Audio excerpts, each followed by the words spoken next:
Hello friends,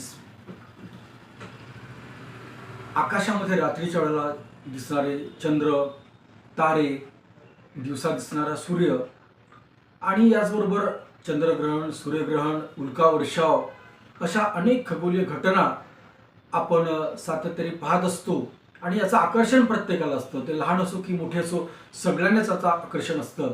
आणि अशा खगोलीय घटना जेव्हा जेव्हा घडत असतात त्या वेळेला त्याची पूर्वसूचना मिळाली तर आपण त्याचा आनंद घेऊ शकतो, अनुभूती घेऊ शकतो. आणि याचकरता हा आमचा एक छोटासा प्रयत्न आहे. सध्या मे महिना सुरू आहे. मे महिन्याच्या सुरुवातीला पहिल्या आठवड्यामध्ये एटा इक्वायर नावाचा एक उल्कावर्षाव आपल्याला सगळ्यांना अनुभवता येणार आहे. आणि विशेषतः 5 आणि 6 मे रोजी याची पातळी जी आहे ती उच्चतम असणार आहे. त्यामुळे आपण सर्व त्या खगोलीय घटनेचा आनंद घेऊ शकणार आहात.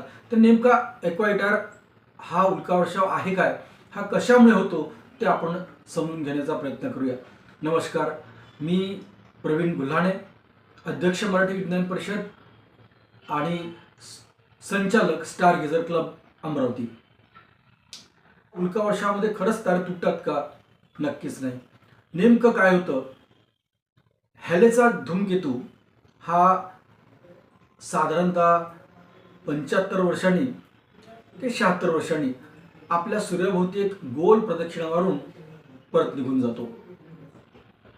हा जेव्हा जातो त्यावेळेला त्याच्या टेलमधून किंवा शेपटीतून निघणारे धुलिक कण, छोटे छोटे रेतीसारखे कण, ते छोटे मोठे खडक, बर्फ हे तो मागे सोडत असतो.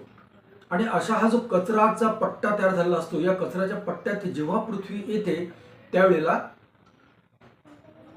पृथ्वीच्या गुरुत्वाकर्षण शक्तीमुळे हे छोटे छोटे कण ओढले जातात आणि ओढल्या गेल्यामुळे आपल्याला आकाशामध्ये एक प्रकाश शलाका पाहायला मिळते.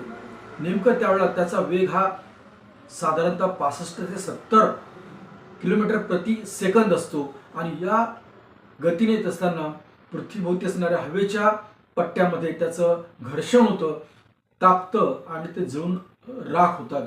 त्यांनाच आपण उल्का म्हणतो. हा मित्रांनो तारा वगैरे काही नसून तारा तुटणं एवढं सहज आणि सोपं नाही आहे. तर या सगळ्या उल्का आहेत. तर या उल्कावर्षाबद्दल सविस्तर माहिती मी आपल्याला आता देत आहे. सुप्रसिद्ध खगोलशास्त्रज्ञ एडमंड हॅले यांनी या धूमकेतूचा शोध लावला, म्हणून त्यांचं नाव या धूमकेतूला देण्यात आलं.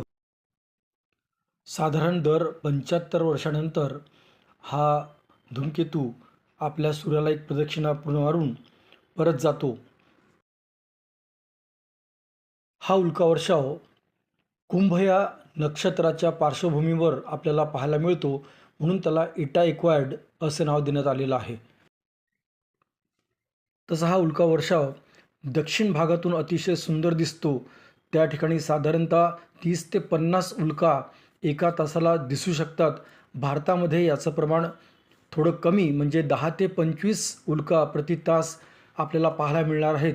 त्यामुळे आपण आज आणि उद्या म्हणजेच दिनांक 5 आणि 6 मे रोजी रात्रीच्या आकाशात कुंभ या नक्षत्राकडे आपण बघितल्यास आपल्याला अशा प्रकारच्या उल्कांचा आनंद घेता येणार आहे. मित्रांनो, हा उल्कावर्षाव प्रत्येकाने बघावा. धन्यवाद.